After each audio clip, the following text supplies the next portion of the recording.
Hai Coffee Lover, salam kopi hangat.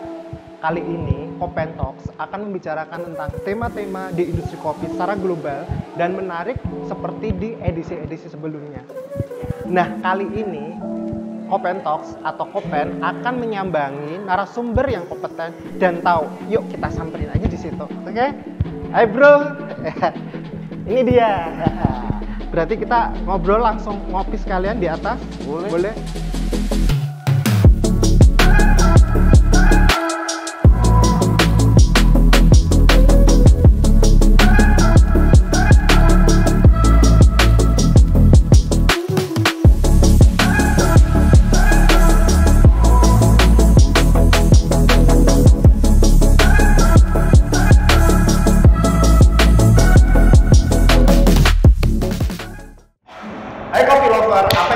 Dibicarakan sebelumnya di bawah karena satu tujuan tempat kita untuk take podcast itu ada di lantai 2 dan di sini sangat menarik view karena ada sawah, ada dekat kota ya mas ya. Nah kita sekarang lebih memperkenalkan nih yang kita culik tadi narasumber kita nih, wow pokoknya kelas wahid ya kan. Selamat siang mas. Selamat siang. Aku panggilnya Mas apa bro ya enaknya? Apakah bro? Mungkin bisa dijelaskan nih biar tahu nih siapa sih Mas Bolang? Raga Suhaili Penamula. Oke, Mas Raga Suhaili Penamula. Suhaili. Oke, Mas Raga Suhaili. Seorang yang bisa mempunyai kekuatan untuk membuka atau membangun suatu konsep strategi coffee shop. Tema kali ini kami juga Kopen Talks membicarakan masalah tentang industri kopi itu dengan skop budaya dan strategi coffee shop itu sendiri. Bagaimana menurut Mas perkembangan budaya ngopi? Kayaknya sekarang kopi itu udah jadi lifestyle mas. Orang meeting di coffee shop, orang hangout di coffee shop, orang ngerjain tugas atau kerja di coffee shop, bahkan orang pacaran atau sampai akhirnya sekarang ini banyak juga dijadiin tempat buat pameran seni, pertunjukan musik, bedah buku dan lain-lain. Jadi makanya saya bilang kalau sekarang itu industri coffee shop ya. Kalau industri kopi kan banyaknya ada roaster, ada apa. Kita mengurusin di coffee shop aja nih. Kalau coffee shop sekarang tuh udah jadi lifestyle, jadi udah banyak dipakai sama anak-anak milenial ini sebagai wadah buat menikmati kopinya atau menikmati suasana tempatnya atau juga mengeksploitasi tempatnya itu buat dijadiin kayak ya event. Coffee shop dari kebiasaan habit atau budaya ke arah lifestyle mungkin dari satu tujuan sendiri kan bisa istilahkan space. Ya, karena bermacam ragam ya kan background, mau ngapain terserah di situ, mau belajar, mau diskusi, mau event gitu ya. Ini sangat menarik sekali dan saya juga ini kalau dikatakan satu tujuan tuh baru udah lama sih mas. Ini kita 28 Agustus 2019. Ya dikatakan 2 tahun ya, hampir 2 tahun lebih. Ya 2 tahun lebih. Dan punya visi misi yang menarik loh, karena perkembangan dunia kopi dulu, menengah dan sekarang itu dijadiin satu di sini. Dan ini yang jadi salut interestnya Kopen, kenapa sih mengulik ke satu dunia. Terus ada juga Mas juga handle kopi si Budi. Terus ada Swaka yang baru nih kemarin baru. Nah, apakah itu satu holding Mas? Istilahnya satu tujuan dulu, kopi Subidi atau Swaka, bisa ceritakan? Oke, jadi gini, kalau tadi pemahamannya Mas B, saya itu CEO-nya satu tujuan, itu sebenarnya kurang tepat. Jadi itu lebih tepatnya kayak gini. Saya ini adalah CEO dari PT Budi yang membawai kopi si Budi, satu tujuan, Swaka, sama Toko Budi. Oh, Toko Budi? Ya. Ini baru dengar ini. Baru 2 bulan ini. 2 bulan ini. Itu konsepnya coffee shop juga? Bukan. Toko Budi itu adalah sementara ini kita bangun toko yang khusus dibuat untuk mensuplai logistik ke coffee shop itu. Konsep nih, kita juga melihat Swaka satu tujuan kopi si Budi itu oke lah, let's say satu lah kopi ya, industri kopi, tapi konsep ini beda-beda Mas. Ini apakah benar? Bisa diceritakan mungkin konsep satu tujuan kopi si Budi Suaka ini bisa apa ya istilahnya suatu perbedaan, apakah dari si yang nongkrong atau coffee lovernya datang atau konsep penjualan dan lain. Kopi si Budi, target market kita itu range umur 18 tahun sampai 25 tahun. Oke. Satu tujuan itu range umur 20 tahun sampai 35 tahun. Suaka itu sama satu tujuan, cuman bedanya Suaka itu lebih enak dibuat. Jadi sekarang ini Budi Bunda Berkarya itu lagi bikin prototype karena kita di Solo kan, jadi kita bikin 3 outlet dengan nama berbeda. Itu nantinya bakal kita jual ke calon-calon investor atau klien kita. Kamu mau pakai konsep yang kayak apa? Kalau kamu punya budget sekian, kamu bisa pakai konsep Kopi Budi. Oke. Kalau misalnya kamu punya budget dan punya lahan besar, kamu bisa pakai konsepnya satu tujuan.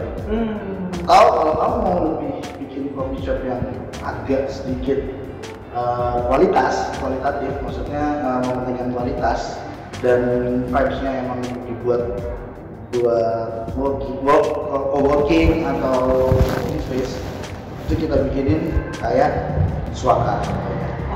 Seperti itu. Karena kita ini di dalam kota, makanya namanya beda-beda. Oke. Nah, tapi nama ini bisa dipakai nih kalau keluar kota. Jadi untuk ekspansi di luar juga oke ya istilahnya. Oke, gitu. Nah, itu maksudnya ke depannya tuh kalau misalnya ada orang yang mau bersama sama kita tanya dulu kan maksudnya. Yes. Budgetnya berapa nih? Budgetnya sekian. Oke, kalau gitu bisa. Contohnya apa Mas? Budi nih contohnya. Oke. Dengan budget sekian nih bisa jalan. Kalau saya udah punya, saya punya tanah nih Mas, agak lumayan dan saya punya budget agak sedikit. Oke lah. Kita buat kayak satu tujuan. Kita buat kayak semi resto gitu. Nah, terus kalau misalnya dapetnya yang anak muda yang sekarang ini ya style gitu ya. Dengan freelancer. Nah, di zaman freelancer. Ya, Nah, itu kita bikinnya kayak Suaka. Ini kayak Suaka nih, yang cocok buat freelancer kerja. Berarti seru sekali ya, ini holding dari perusahaannya Mas Bolang ini juga bisa untuk selain franchise, brands juga bisa untuk konsultan sendiri. Yes, sebenarnya itu sih. Sebenarnya kalau franchise kita belum sih, cuman mungkin lebih tepatnya konsultan sih. Oh, konsultan dulu. Jadi mau pakai nama satu tujuan Kopi si Budi atau Suaka monggo, atau mau pakai nama sendiri monggo. Cuman contohnya tuh kayak itu gitu. Oke. Contohnya seperti ini. Itu untuk memanage-nya itu semua dari tidak hanya manajemen SDM contoh atau mungkin ke menu atau bar, tapi juga kopinya juga disediakan dari roastingnya satu tujuan untuk Kopi si Budi itu. Yes, jadi kita punya rekanan Smile Coffee Roaster. Itu masuk ke rekanannya Toko Budi. Oke, di Toko Budi itu. Ya, Oke, ya. kan itu kan masuk ke bahan baku dan logistik kan. Oke. Jadi urusan itu sama si Toko Budi itu. Mas Bolang itu di interview. Nah, ini berikutnya ini juga kita mau ngobrolin yang menarik, istilahnya sedikit ya detail ya Mas ya. Jadi ini nih masalah antara eksternal dan internal. Kita ngomongin eksternal dulu nih. Jadi mengapa kaum milenial banyak yang suka menjalani industri kopi seperti ini? Jadi menurut pandangan Mas Bolang sendiri untuk scope area itu apakah di kota tertentu secara umum atau global itu seperti apa? Jadi Mas ya kalau misalnya ditanya kaum milenial suka bikin usaha industri kopi, penjelasannya sama aja kayak sebelum milenial tuh kaum apa namanya? Kalau zaman dulu banget militan ya, tapi militan kan zaman banget ya Mas ya. Mungkin sebelum milenial tuh generasi boomer atau generasi Y kalau saya Y. Nah, Y kan? Y atau Z. Mungkin pemirsa ada yang tahu bisa komen di bawah ini. Nah, itu setiap generasi pasti punya punya apa ya mas? Pasti punya apa ya namanya? Tren sendiri. Yes. Jadi kayak kalau ditanyain kenapa kaum milenial ke kopi mungkin ya, karena yang menurut mereka simpel itu mungkin gitu. Karena dulu zaman saya kuliah tahun 2011, ya kalau anak kuliah trennya itu tour and travel. Oke. Jogja kan, saya kuliah di Jogja. Anak kuliah Jogja itu nyari duit sampingannya itu bukan jadi barista kalau dulu. Menjadi barista itu kan mulai tahun 2015-an ke atas tuh. Ya. Kalau tahun 2011 tuh saya dulu sempat jadi freelancer supir travel. Iya, jadi kayak mungkin apa ya mas? Berkembang ya itu kalau misalnya alasannya kenapa milenial sekarang ke kopi, ya tren saja. Tren itu ya. Tren. Jadi mengikuti tren aja. Nah ini nggak tahu nih sampai kapan nih habisnya. Tren ininya loh ya. Iya. Tren primadonanya bikin kopi shop. Iya.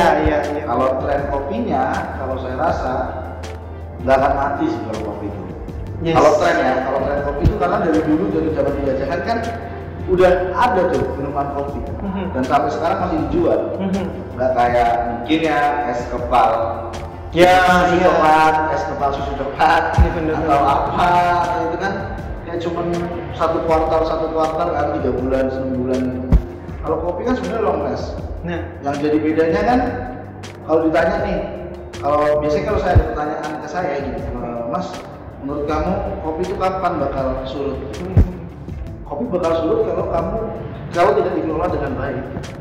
Oke. Jadi apa yang menjadi dasar utama untuk settle nih industri kopi anak-anak milenial sekarang ini? Mungkin dari saran, kritik atau support, atau mungkinkah di keterangan dalam sistem atau SDM-nya seperti apa? Ini menarik. Ya, kalau misalnya dari rumus yang saya dapat selama saya terjun di industri kopi ya dari tahun 2013 sampai sekarang, yang paling pertama itu ya ke dirinya sendiri dulu mas. Jadi kayak misalnya nih kita ngomongin apa ya, owner. Dari ownernya sendiri dulu. Dia itu percaya atau enggak kalau kopi itu bisa menghasilkan, satu. Yang kedua, kopi itu jadi usaha utamanya dia atau usaha sampingannya. Itu ngaruh nanti. Terus yang ketiga, konsistensinya. Iya, jadi kayak di bisnis kopi itu sama aja kayak bisnis lain mas. Diperlukan waktu lah buat memetik buahnya. Yes. Jadi kayak nggak bisa nih setahun gitu. Kalau aku bilang nggak bisa, itu belum memetik buah sebenarnya. Mungkin untuk sesaat lah. Karena nanti bakal ada anjloknya nih. Kayak demam berdarah lah, maksudnya kayak penyakit demam berdarah. Demam gitu ya. Anak muda. Jadi kayak kalau saya punya rumus saya pribadi. Opening coffee shop itu pasti rame. Yes. Nanti itu pasti diturunin. Nah ketika turun bagus atau turun bakal naik lagi. Oke. Itu kurvanya seperti itu. Saya selama buka 3 lagi mau 4 yang baru kan satu tujuan kan ada pemerintahan mau 4 itu 3 ini siklusnya seperti itu. Rame, habis rame sampai ke puncaknya dia turun dulu. Nah turun itu bakal banyak problem tuh nanti sih. Yes. Nah yang tadinya si barista itu dapat bonusan banyak, yang tadi si owner itu dapat keuntungan banyak setiap bulannya, tiba-tiba kan harus turun dan harus merelakan turun. Nah di saat merelakan turun itu tadi dia tancap gas lagi apa enggak? Berarti kesiapan ya yang dihadapin, apakah nanti kita siap menghadapi tidak hanya cuan dan untung, tapi kalau ada rugi lihat dari kondisi lingkungan, nah itu sudah ada prediksi itu ya mas. Karena nanti kalau misalnya udah naik, turun, naik lagi, mungkin nanti turunnya itu nggak sejatuh yang pertama. Iya, nggak ngetrok. Pokoknya jadi enak. Itu kan waktu mungkin kalau saya bilang sih, saya percaya orang tua lah kalau bikin kuliner itu 5 tahun kalau mau lihat settle apa. 5 tahun ya, itu masa percobaan minimal. Kalau kata orang-orang dulu kan gitu kan, kalau kata pebisnis yang senior yang saya pernah sharing, kalau bisnis F&B itu kalau mau dilihat settle itu kamu udah bisa buka lebih dari 5 tahun apa? Iya. Nah ini juga banyaknya sekarang semua pendapatan, income, kayak contoh gaji dan lain-lain kan tidak seperti dulu. UMR juga akan naik, tapi mereka punya uang, tapi kayak apa ya istilahnya menggampangkan ya, kayak rumongso dalam arti aku anak orang kaya atau aku bisa gampang pinjaman kredit bank dan lain-lain, tapi kayak responsibility untuk mendirikan karena tren industri sekarang, nah itu kayak kurang siap nih, itu pertama. Terus kedua masalah partner, nah partner itu kayak investor bareng-bareng teman dan lain-lain, itu ada nggak mas istilahnya kiat-kiat kisi yang harus bagaimana menjalankan yang benar, apakah itu dari partner untuk modal bareng atau pinjam kredit dari bank atau mungkin dari orang tua, nah itu menurut mas pandangannya gimana? Satu-satu dulu nih. Oke, satu-satu dulu. Yang mungkin dari dia intinya punya uang, ya kan, apa itu dari sumber orang tuanya yang pinjam bisa meminjamkan dan mungkin kredit bank. Nah ini kan harus ada pertanggungjawaban. Ya kalau pinjam orang tua, ya anggap aja kayak bank gitu maksudnya. Harus tetap belajar kembaliin. Emang memberikan modal itu untuk anaknya ya secara cuma-cuma kan. Maksudnya jarang lah ada orang tua itu yang ketat dalam artian ini kamu tak modalin kamu harus balikin. Terus perjanjian segala macam kan kalau misalnya sama orang tua kan jarang lah. Rata-rata kan ya ibaratnya kalau orang tua ada terus anaknya minta modal enak gitu, kenapa enggak kan pasti dikasih kan. Tapi ya buat yang dikasih itu ya bersyukur satu karena susah cari modal berupa uang. Kalau cari modal berupa ideologi atau filosofi atau kemampuan diri kan mungkin kamu bisa eksplor tanpa uang gitu dengan cara dengan cara kerja dulu lah atau apa. Tapi kan kalau misalnya uang kan emang itu kan faktor, saya nggak tahu faktor utama atau faktor di bawah utama ya. Kadang rancu, tapi kan faktor penting lah. Jadi kalau udah ada suntikan modal dari keluarga, pertama ya syukur. Yang kedua belajar profesional, jadi tetap aja balikin. Kalaupun nanti misalnya orang tua itu nggak mau, ya orang tua kita itu nggak mau kita balikin uangnya, ya kita beli barang. Ya, ada pengembalian dengan tanggung jawab itu supaya supaya kalian terbiasa buat kalau bisnis itu ya disuntikin modal tuh harus dibalikin gitu. Yes. Ya, entah orang tua menerima berupa uang atau menerima berupa barang kan kalian sendiri yang tahu nih. Itu yang pertama. Kalau ke bank, ya pasti kalau ke bank pasti balikin mas, maksudnya ya harus harus profesional karena menurut saya bank itu dipinjemin harus dibalikin. Ya berarti harus ada target karena ini harus bisa ngembaliin, kalau enggak kan disita atau apa ya. Jadi rasa komitmen dan tanggung jawabnya harus besar. Jadi kayak kuat untuk apa ya istilahnya bagaimana mengembalikan lagi kan. Perhitungan internalnya itu. Nah yang ketiga ini yang masalah partner, apakah itu sahabat, teman main dan lain-lain, udah punya satu visi misi nih ceritanya, dia pengen bikin coffee shop tapi ternyata dia buka oke nih, mungkin visual oke, terus teman-teman komunitasnya masuk oke, tapi tidak bertahan lama. Ternyata dilihat bukan karena masalah lingkungan kayak sekarang kan pandemi nih, tapi setelah itu kok kami Kopen itu melihat beberapa perkembangan kopi yang dulu kelihatannya bagus-bagus itu banyak yang tutup. Nah dan setelah dilihat di telisik, mereka berpartner nih, apakah 1, 2, 3 orang, jadi tutup besar ongsi. Nah ini bagaimana menjaga dan pandai, smart untuk memilih, memilih investor atau pandai dalam mengemas. About bisnis semuanya itu memang harus satu kita beda seperti materai minimal. Yes. Bahkan kalau mau lebih profesional lagi notaris. Oh iya. Nah, saya selalu pakai notaris nih kalau misalnya saya kerja sama. Karena itu tadi, walaupun teman dekat, keluarga, adik, kakak, kalau saya selalu minimal kan beda putih sama materai lah. Karena dulu saya pernah punya pengalaman dan kesalahan saya di situ. Karena kan dulu tahun 2016 saya pernah buka di Jogja dan akhirnya itu harus pukut maksudnya harus tutup, bukan karena sepi, bukan karena nggak ada omset, tapi karena faktor internal tadi. Jadi di saat warung rame-ramenya malah tutup. Ya itu istilah Malah rusak. untuk pengalaman Ya. dulu ya, pembelajaran pertama tuh wajar. Ya, karena itu saya sama teman. Nah, akhirnya dari situ saya percaya bahwa bisa bisnis sama teman, sama keluarga juga bisa. Tapi dari segi operasionalnya kita sekarang. Oke, ini nih. Nah, ini seru nih. Karena kita berpartner itu bukan sama mesin atau sama organ, tapi sama manusia. Saya sama Mas B berpartner, Mas B manusia, saya manusia. Mas B selalu pasti punya salah, saya juga pasti punya salah. Dan mungkin salahnya itu nyerempet ke perjanjian. Iya. Nah, kalau saya ditanyain gimana nih kok bisa tetap langgeng jalan terus selama 4 tahun, ada konflik nggak? Oh ada, tapi ya itu tadi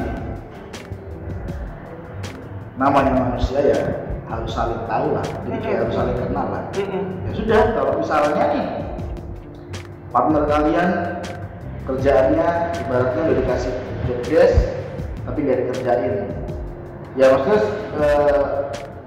sebatas itu doang lah kesalahannya. Ya diajak ngomong baik-baik aja, dimaafin, diajak ngomong baik-baik. Jadi gimana, mau nggak? Kalau nggak mau, saya tak cari orang aja. Jadi jangan buru-buru, kalau nggak mau kamu keluar dari kita.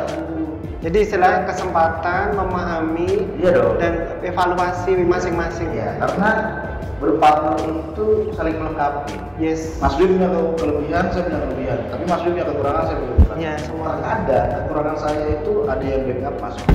Ya. Kadang kekurangan Mas Dwi ada yang backup saya. Iya. Dan itu terkadang nggak tercatat tuh. Itu terbukti nggak bro? Kayak tadi ya, kayak agak grogi kan? Ya, Itu di nggak backup. Iya, itu nggak tercatat di tabelitas putih. Gimana? Cuman ya itu ya, realita di lapangan. Perjanjian itu kan buat pagar kan. Jadi kalau misalnya nanti ke depannya di perjalanan emang harus improvisasi ya kenapa enggak? Kan kita nggak tahu nih kalau berpartner sama Mas B, tiba-tiba Mas B ada panggilan kerja di Google. Masa yang mau aku langsung pasti kan aku kasih pilihan, Mas B gimana, mau sahamnya kita bagi atau gimana, kan nggak bisa langsung diputusin. Kalau mau pilih Google aja loh, saklek. Komunikasi itu perlu ya. Lanjutan tentang apa yang jadi dasar utama untuk bisa settle-nya industri kopi nih, apalagi anak-anak milenial nih, katanya tren coffee shop kan, terus bagaimana mau apa ya, membangun fondasi yang kuat, bisa long term dan lain-lain. Nah, salah satunya adalah poin itu di SDM. Nah, ini yang paling penting nih, SDM. Jadi Mas bisa apa ya, motivasi Mas nih, apakah dari manajemennya itu bagaimana, habis itu masuk ke ranah SDM-nya kayak barista, waiters, kasir dan lain-lain.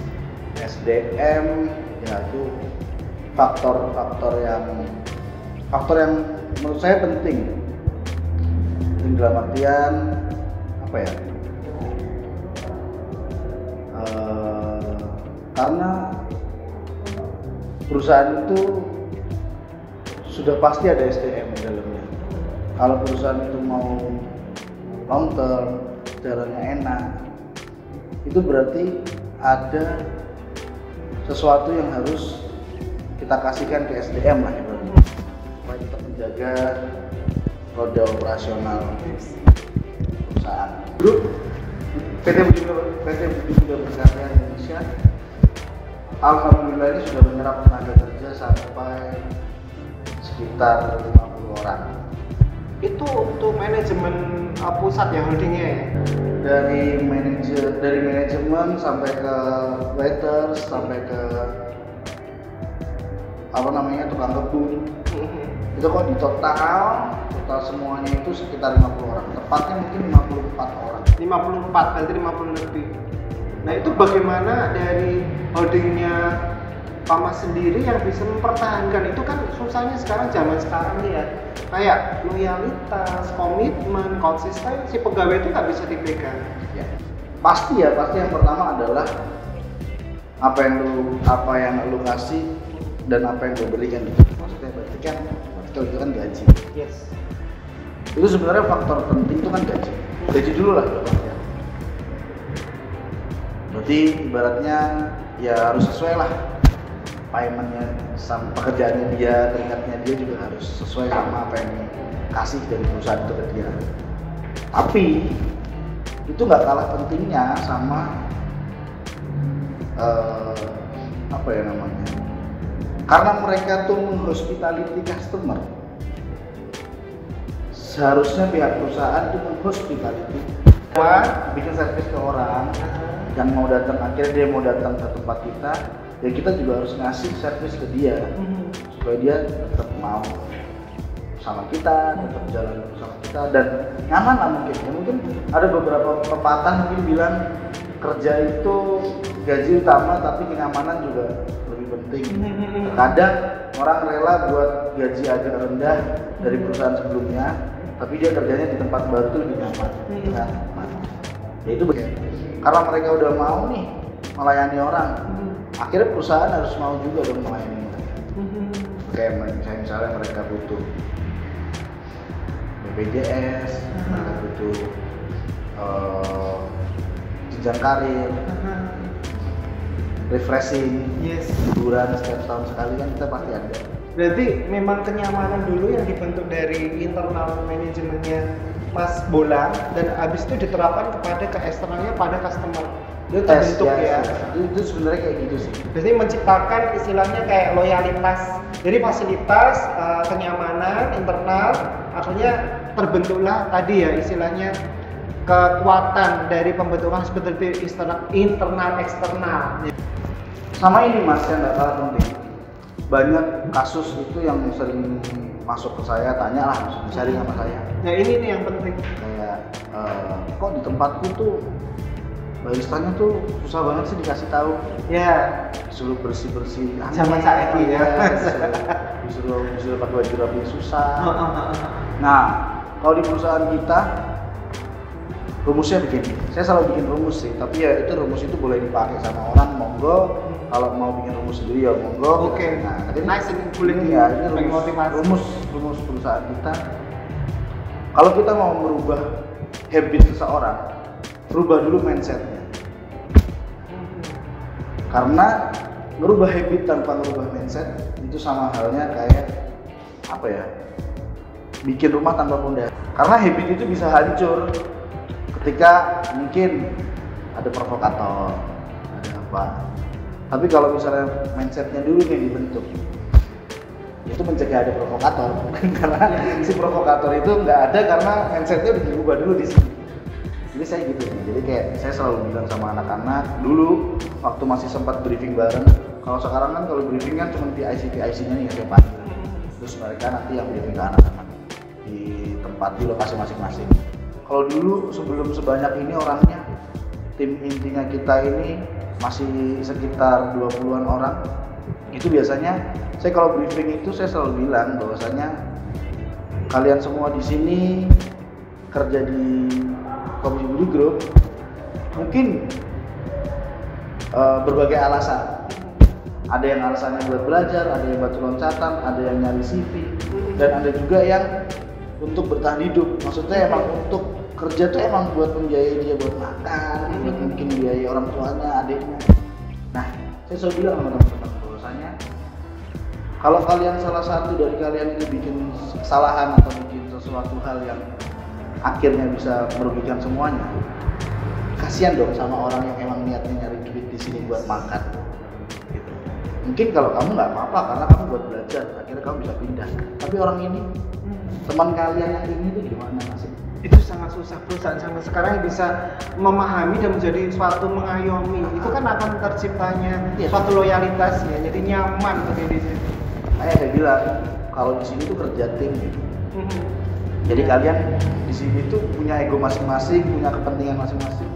Tapi jangan sampai ngerusak impiannya teman tim kalian lah. Kan gitu kan. Terkadang kan apa ya, kalau misalnya kita nggak bilang kayak gitu kan orang mikirnya kan ya udah kerja pulang gitu kan. Terus dia mau ngelakuin apa juga tinggal minta maaf. Tapi kalau di tempat saya tuh minta maaf itu adalah suatu hal yang paling memalukan. Minta maaf, tapi emang harus diucapkan gitu. Tapi kalau misalnya kamu sampai bilang maaf, itu kamu harus malu sama diri sendiri. Ya, itu Jadi kayak maaf itu sebenarnya suatu hal yang berat, tapi emang harus disampaikan gitu. Itu kalau kamu udah bilang maaf tuh konyol aja kalau kamu ulangin. Karena itu tuh udah memalukan, terus kamu ulangin lagi. Minta nih, mungkin satu nih yang penting adalah quote menurut Mas nih, quote apakah itu pribadi untuk memotivasi teman-teman atau quote Coffee shop, karena coffee shop itu buat saya itu bisnis sih. ya. Jadi maksudnya ya dilakuin pakai isi kepala, Nah, walaupun pakai hati juga. Cuma kalau secara pribadi kan berarti kan saya emang passionate nih sama quote ini. Kalau quote pribadi saya, semua orang adalah guru dan setiap tempat adalah sekolah. Jadi itu yang selalu saya bilang ke orang-orang. Kita bisa belajar dari siapapun dan kita bisa sekolah dimanapun. Open, terima kasih bisa hadir di sini atas waktunya dengan Mas Bolang yang bersusah payah, sangat sibuk ya, bisa memberikan waktu luang untuk kita sharing-sharing. Makanya nanti kedepannya kita akan bersambung lagi Mas dengan tema apa gitu kan.